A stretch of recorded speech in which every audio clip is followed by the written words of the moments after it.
center support on my Audi. This is the exhaust. It comes out in one piece. All you have to do is loosen these two bolts on this side, two bolts on that side, and I'll show you where this goes in. What I did to get it out, you cannot pull it by hand.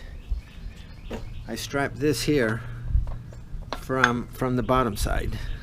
I strapped it there, and then the other end of this, I put it here to my truck. And then with the tie down, I just pulled on it a couple of clicks at a time, and it pulled this way. You don't have to have, just make sure your car's braced properly. But so these two are reusable. All right, so let's go over here, and you've got a bunch of rubber. There's two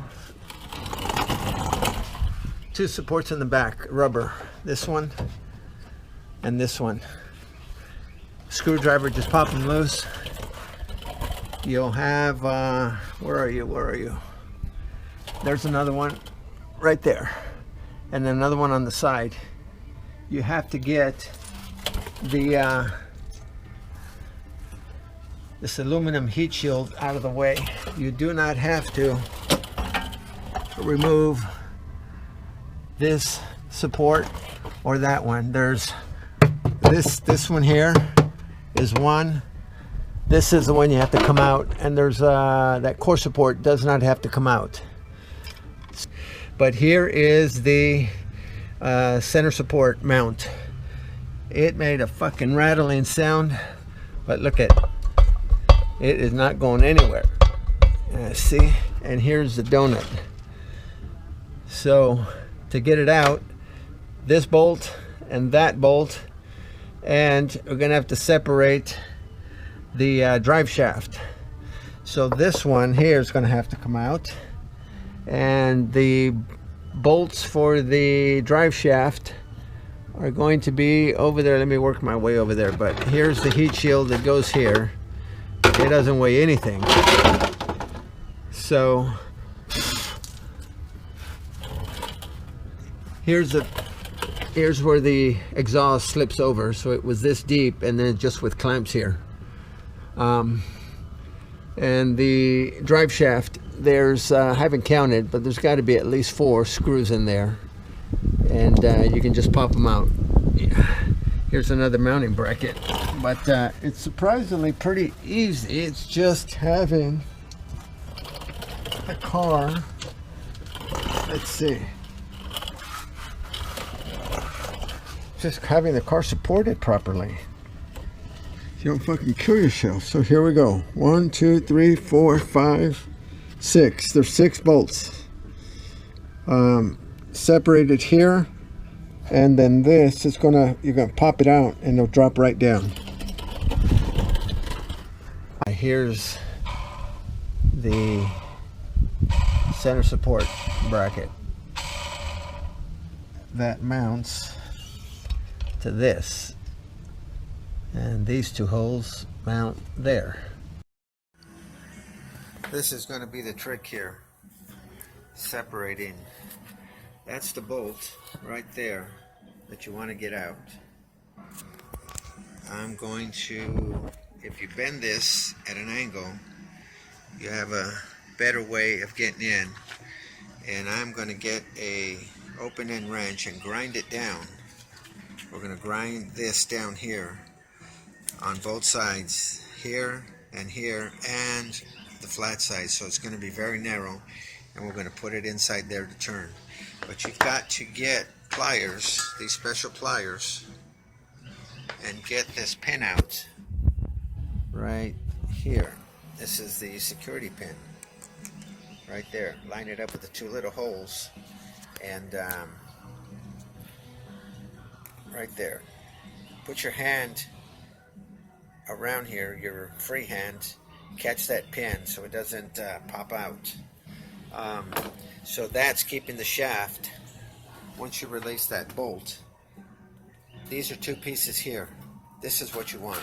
This is what you want to free up.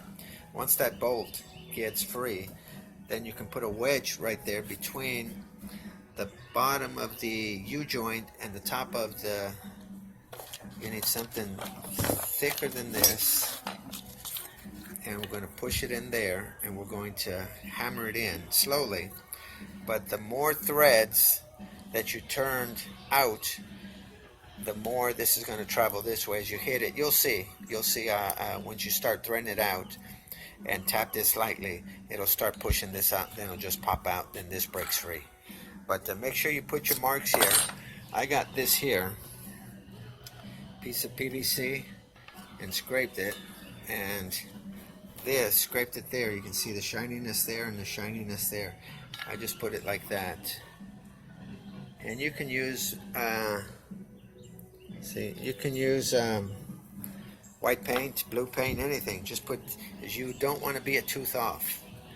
It will probably not be balanced. So mark it so you don't mess it up. See, you can, I did this because it won't come off. It's just a slight scrape. Alright, let me try and get that bolt out. This is about how much you have to grind off. It's 17 millimeter. There's another one, but that's about how much you have to grind off. You can take more off of this side if you want, but if you see this here, that place there, that goes right in there. Alright, this is, the tricky part's going to be keeping this from turning. I stuck a hole through this work table. There's a 2x6 beam down at the bottom, and I drilled a hole so the screwdrivers shoved it through here.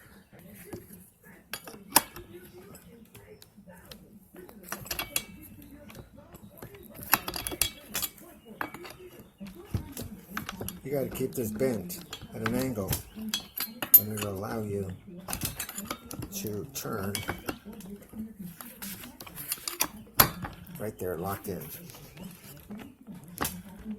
See that? Keep it bent at an angle, and you can get 2 turns out of it. Right there.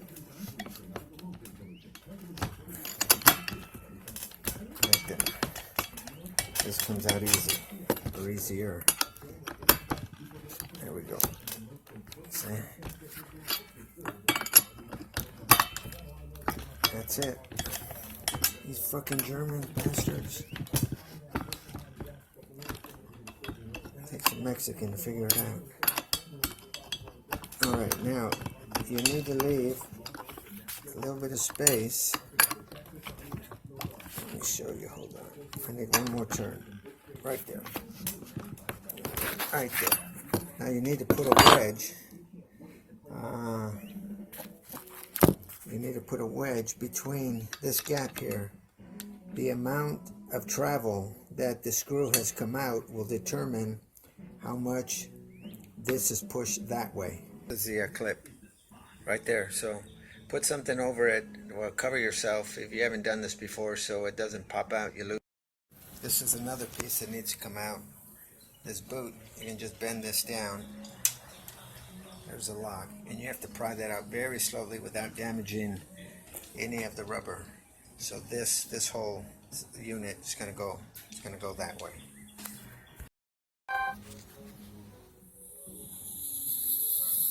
Once you take the ring out, which is this one, then this comes out. See, as long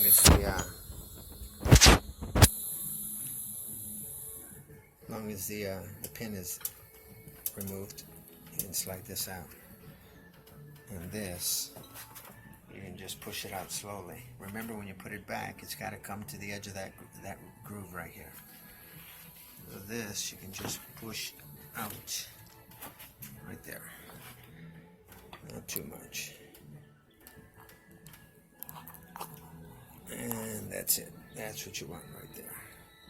When you put this back in, clean all this up and put some high quality grease back in there.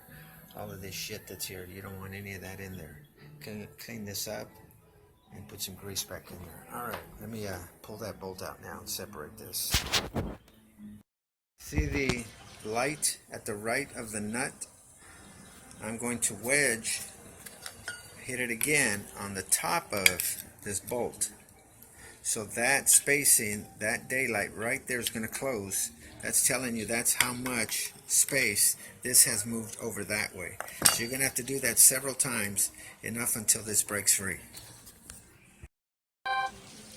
And this is all I'm doing here. I'm putting the screwdriver in, an old screwdriver, right at the top, hitting it up with a hammer slowly, and the more the screwdriver penetrates, the greater the gap's gonna get, and then it's gonna force this that way. And by the way, the bolt is just standard thread, so you're going to take it out counterclockwise. It's not reverse thread. Alright, there's the screwdriver, and I hit it in place. You can see the gap is now gone from the right of the bolt. And you see this is opening now right here. See that gap? So this is getting ready to pop out. A couple more turns and it'll break free. There's the second round of pounding. The gap is closed in there, and now look at how much this is open. I think it's probably one more movement of the bolt, and that should be it. You don't have to hit this very hard either with a hammer. It's nothing, you don't need a sledgehammer. This is how far it needs to travel. It took me about 15 minutes of several turnings, but the bolt, you can see, is free now. See? Alright, so, and this is extremely important, these guidelines. You want to put this back in the exact same way it was, and not you're going to have a bunch of balance problems.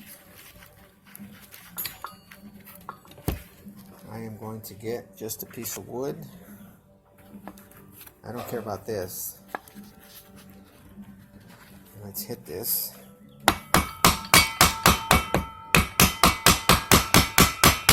That's it. That is it, my friends. This is the fucking bearing that came out, or that's bad. Here is, that goes right there. That goes like that. $1,400 to get this rebuilt, or new. It was like $700 to get rebuilt, and these are $30. You can find these $30 aftermarket. All right, let me take this out. Fuck. All right, here's the extraction of the bearing. The easiest way, probably the best way of doing this, is get a pulley extractor. I'm not gonna fucking do that. I didn't do that. I stood in front of this right here, and I put a towel right here, right in front of where I'm standing, cover the jewels, and I just literally hammered in separate sections with a hammer and this screwdriver. I don't care what happens to the bearing. So I hammered there, as you can see. There's a mark. I turned the shaft a 1/4 inch. There's another mark. There's another mark. There's another mark. Just hit it a couple times and turn the whole shaft, and gradually it just pops right out to the final hit. That's it. There's my marks where I was hitting it into. You don't care what happens to this. And that's it. So this is the star of the show right there. 17 millimeter, and this is what it used to look like. Pretty damn close. That's how much you have to grind it down. Don't take out too much right there, because that is a weak point. And clean all this back up. Put your the trick also, putting this back together, is getting this fucking bolt, that bolt, lined up straight. It's down there. Lined up straight to here to get your first thread started. That's going to be a trick. But it took me about 4 turns and 20 times each, so a good 70 70, 80 quarter turns, enough to get the screw out, wedge it in, hit it, and pop this out. Clean all this up. Your old grease. Clean all this out. I'm going to put it in my parts washer and pack it with high quality grease. Put your clip back on. You need one of these guys to take the clip out. There's a clip right there, and that is it. So this was the whole, look at that, nothing left. My car's got 260,000, and it is still strong other than that. Alright guys, I don't know if I'll show the assembly process, but